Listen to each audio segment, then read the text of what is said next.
Salam alaikum, Madame Hiawi, école paramédicale de Biber, privée, je suis PEPM.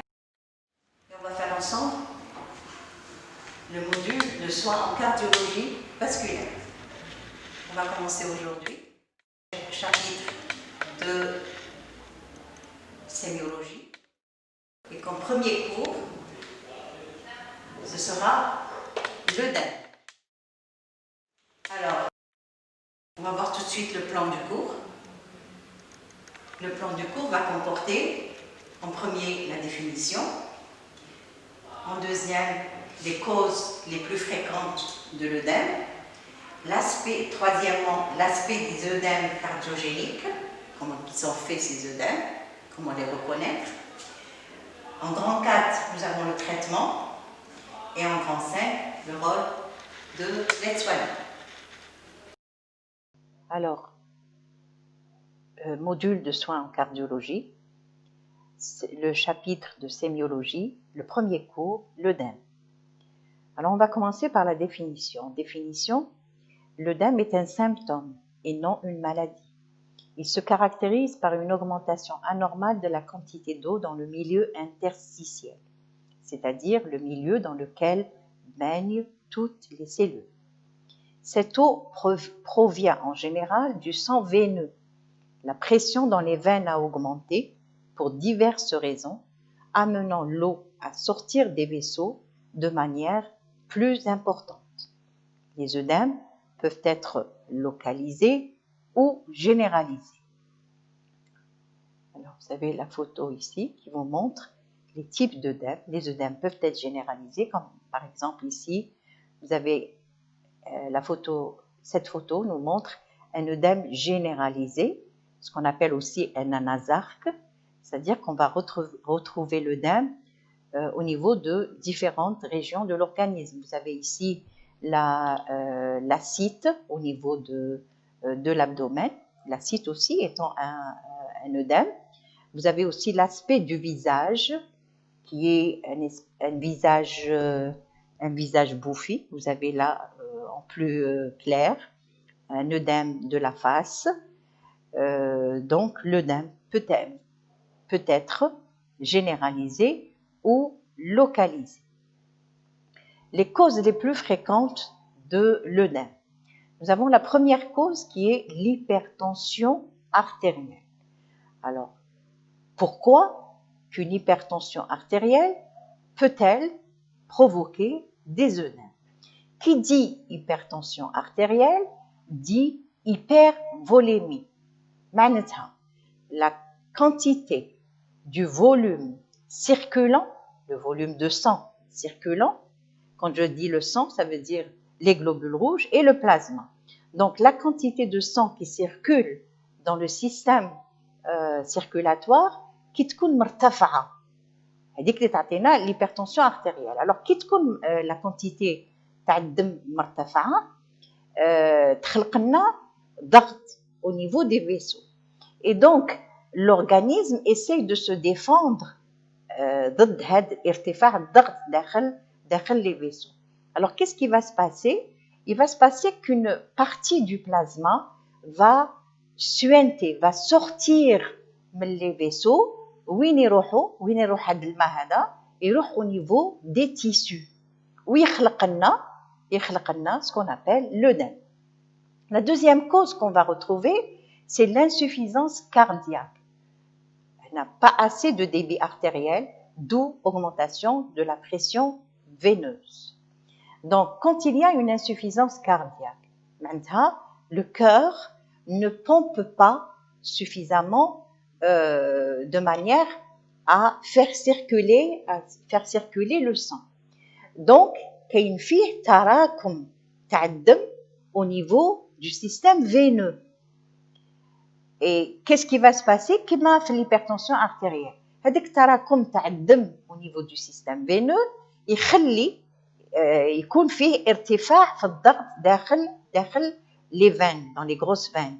Et le plasma هنا ثاني il va essayer باش تنقص شويه la pression, شويه ماشي بزاف, il va sortir le vaisseau et il va s'infiltrer au niveau du tissu sous-cutané où يعطينا la même chose, يعطينا l'œdème. La troisième cause la plus fréquente aussi, c'est la grossesse. Les œdèmes sont normaux et modérés. D'ailleurs, ils sont normaux quand ils sont modérés, parce que si c'est des œdèmes très importants, ce n'est plus normal. Alors, la grossesse, c'est beau les œdèmes, parce que tout simplement, le volume sanguin chez la femme enceinte, il va augmenter. Pourquoi qu'il va augmenter, vous me direz?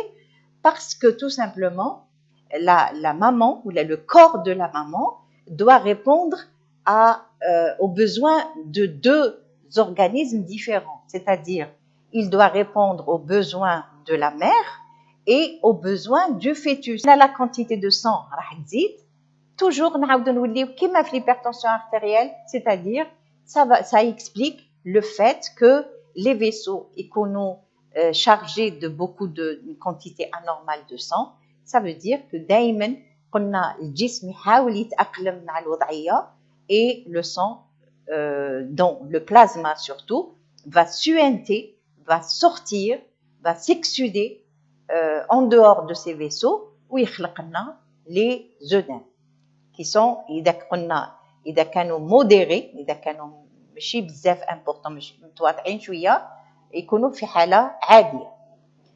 Ensuite, on a une autre cause qui est le blocage au retour veineux. On va citer l'exemple de la phlébite. Une phlébite, c'est une inflammation d'une veine.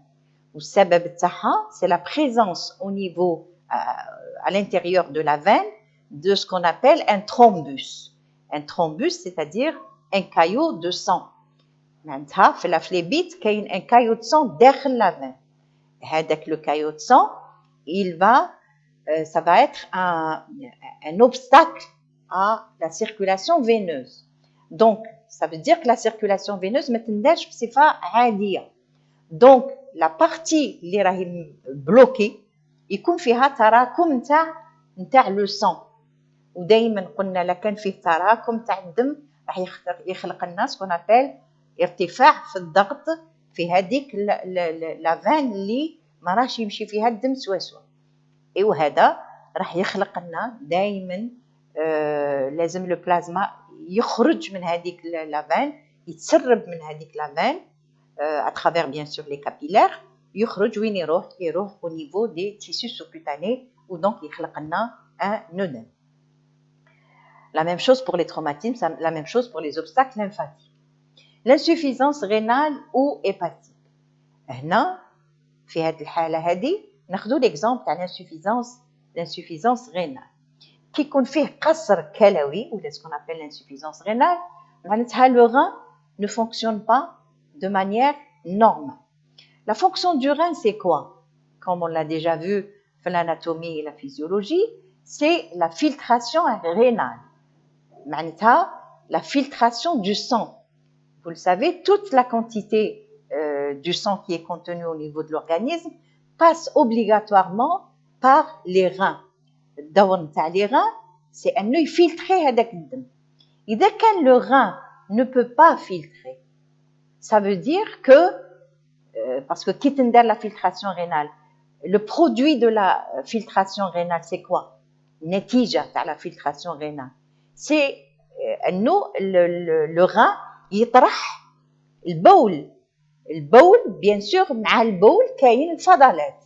البول هنايا ما هو غير un moyen de transport. ما يقدرش le rein ما يقدرش يخرج الفضلات بلا ما يخرج معاهم البول هذاك منين جاي؟ هذاك الماء الفائض تاع الجسم هو البول. donc إذا كان le rein فيه une insuffisance ما يقدرش يفلتري، ça veut dire ما يقدرش يخرج البول بصفة عادية. الكمية يا إما خطرات تكون ناقصة بزاف، مرات مام في لي كاغراف تكون منعدمة. هذاك الماء الفائض راح يبقى في الجسم اللي ما خرجوهش لي غا، وكي يبقى في الجسم ça veut dire الماء يكون في الجسم بزياده. هذاك الماء هو اللي يكون البلازما في الدم.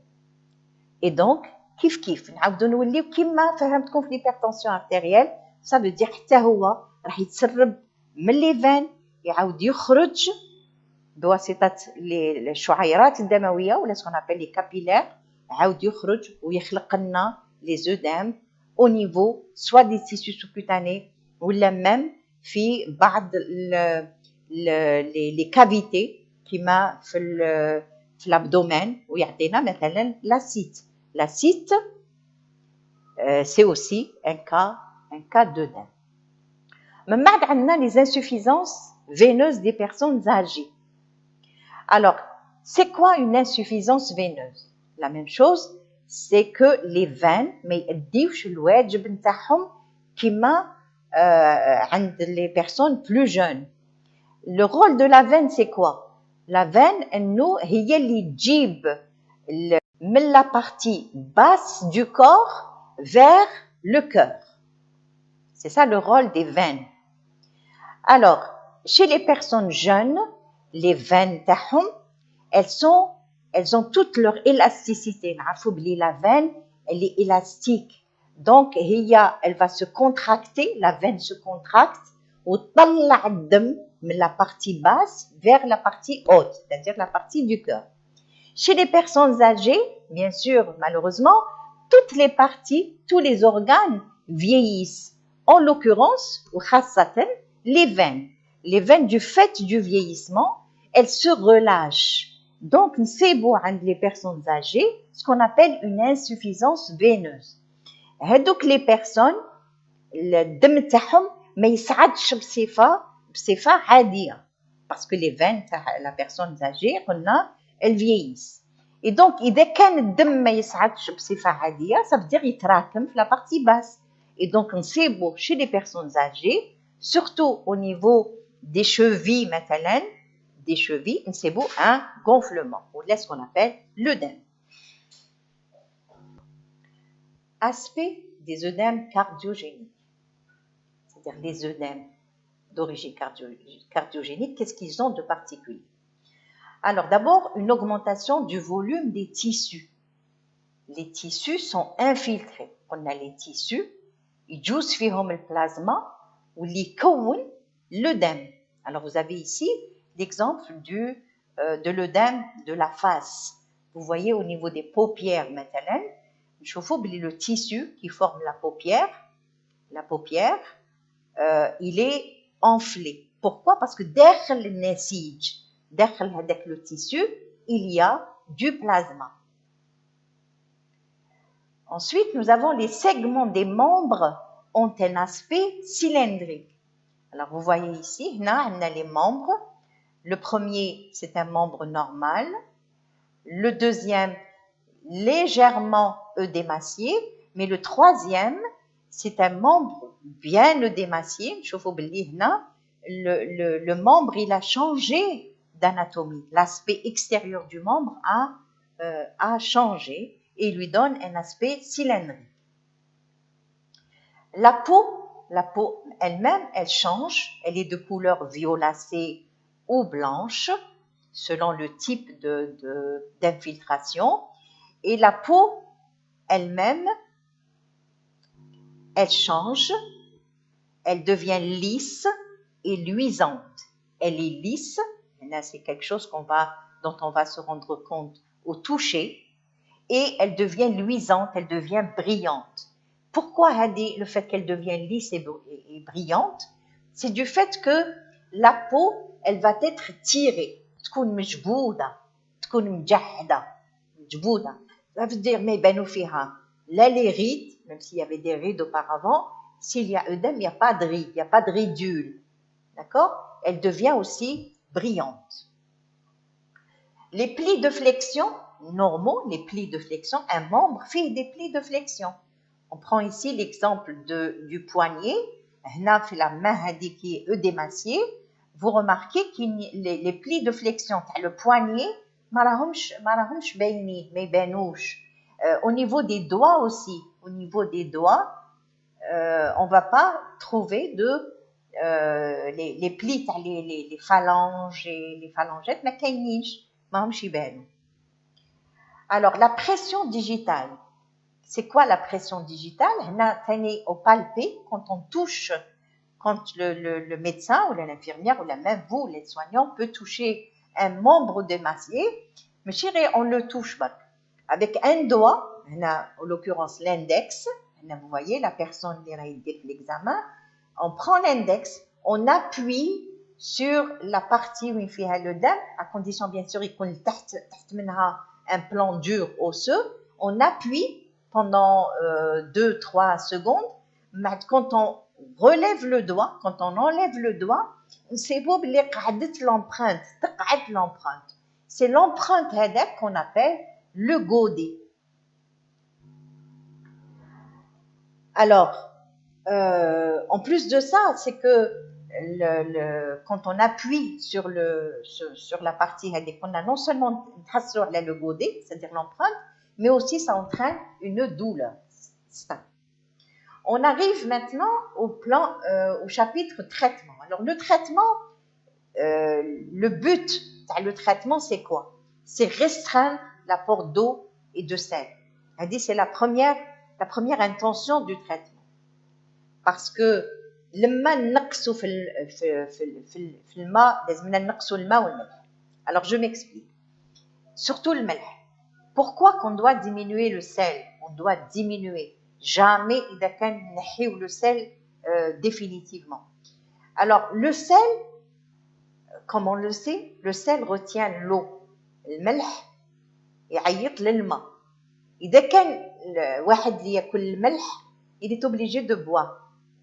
Donc في الجسم إذا كان حبينا نقصوا les œdèmes, لازمنا نقصوا كمية تاع الملح. Automatiquement الماء, c'est-à-dire la personne ما تروحش تشرب, ما تعطش. Alors je lis là, la restriction d'eau et de sel par apport de sodium limité de 2 à 4 grammes. Vous voyez, là on n'a pas dit la quantité de sodium, 0 gramme. Naqso. On fait ce qu'on appelle un régime hyposodique. Hyposodique. Je m'entends hyposodique, maintenant, naqso fi kmiya ta الملح. À raison de environ 2 à 4 grammes par jour. Alors, ensuite, bien sûr, viennent les diurétiques. Les diurétiques, ce sont des médicaments, c'est de favoriser ce qu'on appelle la diurèse, qui favorise la sortie de l'eau hors de l'organisme. Le repos au lit associé à la restriction d'eau et de sel mérite d'être tenté dans un premier temps. Son inefficacité doit entraîner la prescription de diurétiques. Maintenant, au début du traitement de la maladie, on ne doit pas donner des diurétiques directement. Il y a une prescription médicale d'urgence. Mais sinon, on commence toujours par instaurer un régime hyposodé, on zid نقصوا الماء systématiquement. إذا كان نقصنا الملح, الماء لازم نقصه. D'accord? Si jamais ça ne marche pas, c'est à ce moment-là que le médecin va décider de prescrire les diurétiques. En cas d'insuffisance rénale chronique, seuls les diurétiques de l'anse sont autorisés. معناتها إذا كان le malade عنده ce qu'on appelle قصر الكلوي المزمن, insuffisance rénale chronique, هنا le médecin يعطيله واحد النوع تاع les diurétiques spécifiques, c'est-à-dire qui agissent في واحد الجهة, واحد المنطقة تاع النفرون اللي نعيطوا لها لانس دو ان لي. هاد اللانس هذه هي اللي تخرج les urines c'est-à-dire من النفرون vers l'extérieur. Pourquoi?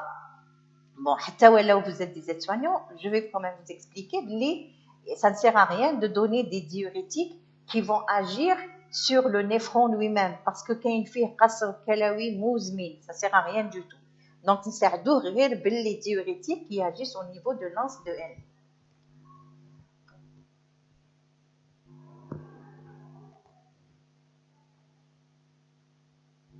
Bien sûr, en plus de ce traitement, le médecin va adjoindre, on y adjoindra si besoin, la ponction évacuatrice d'un épanchement. un malade. إذا كان en plus des œdèmes عنده un épanchement qui m'a un épanchement pulmonaire en cas d'OAP معناتها عنده الماء داخل les poumons وبالأحرى au niveau de la cavité pleurale le médecin va demander de faire ce qu'on appelle une ponction évacuatrice تاع هاد l'épanchement ممكن كما شفنا قبيل في l'œdème généralisé. L'œdème généralisé, je vous ai montré que le malade عنده, vous voyez au niveau de son abdomen, ce qu'il a au niveau de l'abdomen, c'est dû à l'acide. C'est quoi une acide? L'acide, c'est la présence d'eau, l'eau, qui met l'œdème, la présence d'eau, c'est-à-dire le plasma, où il fait la cavité péritonéale, c'est-à-dire au niveau de l'abdomen. هنا le malade ما راحش يقدر يتنفس راح يكون عنده سطر etc. Le médecin va prescrire ce qu'on appelle une ponction d'acide, une ponction évacuatrice. وهنا في هذه الحالة هذه c'est ce qu'on appelle une ponction d'acide. Alors on arrive enfin le rôle de l'aide-soignant. Ça va être quoi? C'est l'installation. L'installation doit être aussi confortable que possible, enfin, le malade bien sûr. Il s'agit souvent d'un repos au lit. Les pieds doivent être surélevés pour faciliter le retour veineux. Le retour veineux, des fois, تكون فيه صعوبة. Donc, احنا نعاونوا le malade. كيفاش نعاونوه؟ نطلعوا له رجليه par rapport à l'axe du corps. كيفاش نطلعوا له رجليه؟ مرات عندنا des lits qui sont adaptables. ومرات si on n'a pas un lit adaptable اللي يطلع la partie تاع الرجلين تطلع نستعملوا les coussins ou la même des cales sous les pieds du lit. On peut aussi parfois utiliser un arceau. Un arceau est placé au niveau des membres inférieurs pour que le poids des draps et des couvertures n'appuie pas sur les œdèmes.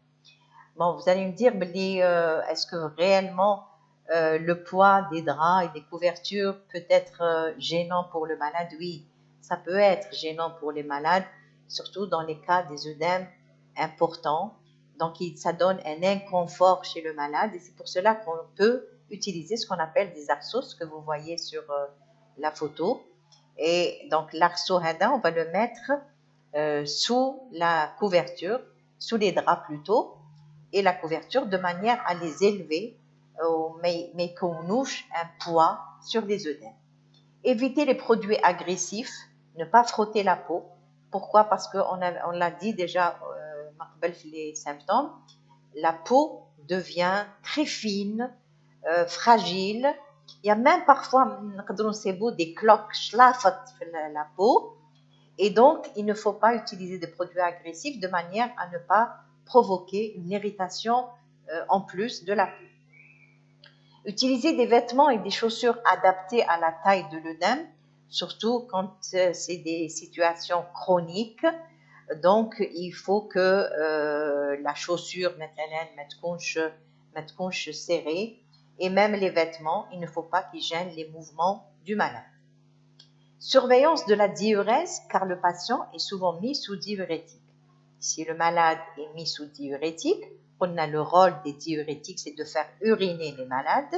Donc, ça veut dire qu'ils vont provoquer une diurèse. Cette diurèse-là, elle est importante. La diurèse, c'est une technique de soin qui consiste à mesurer la quantité d'urine émise par 24 heures. Alors, لازم نديروا la diurèse le malade parce que c'est grâce à la diurèse qu'on peut surveiller l'efficacité du traitement diurétique. Le médecin باش يعرف est-ce que ينقص ولا يزيد في la dose تاع les diurétiques, لازمنا نديروا le malade la diurèse. Surveillance du régime alimentaire, c'est un régime sans sel modéré. نقصوا برك في الكميه تاع الملح ماشي نمتنعوا définitivement على الملح. Et bien sûr, il y a une restriction hydrique. نقصوا في الماء. Surveillance du poids. Pourquoi qu'on surveille le poids? Parce que إذا كان le malade ضيع في les œdèmes, نقص في les œdèmes تاعو, systématiquement le poids تاعو راح ينقص. Donc le poids aussi nous permet de mesurer est-ce que réellement le malade commence à perdre ses œdèmes ou pas. Et en dernier, on a l'éducation du malade. Parmi les rôles de l'aide-soignant, c'est d'éduquer le malade. Ou la faire ce qu'on appelle une éducation thérapeutique. Qu'est-ce qu'il va lui enseigner? لازم يفهموا على le régime تاعو مثلا. قلنا régime hyposodé, il faut qu'on explique au malade quels sont les aliments اللي يقدر ياكلهم, quels sont les aliments, surtout les aliments اللي فيهم du sel caché. كاين ماشي غير الملح اللي نضيفوه في الماكله, كاين مرات des aliments كما لو فروماج راح يقول لك بلي الفروماج فيه الملح, وي فيه الملح. كاين السلق مثلا, je vais citer السلق parce que ناكلوه بزاف en hiver. السلق il contient beaucoup de sel, donc لازمنا نديرو une liste تاع les aliments اللي يقدر le malade ياكل منهم ولا يقدر ياكل منهم بصفه معتدله. D'accord, on doit donc faire une éducation pour le malade. لازمنا نديرو له توعيه صحيه. Et aussi l'hygiène de vie, c'est-à-dire كيفاش يعيش, واش لازم ياكل, واش لازم يلبس, واش ما لازمش يلبس, كيفاش لازم يرقد, la position, etc. Tout ça rentre dans l'hygiène de vie. Je vous remercie.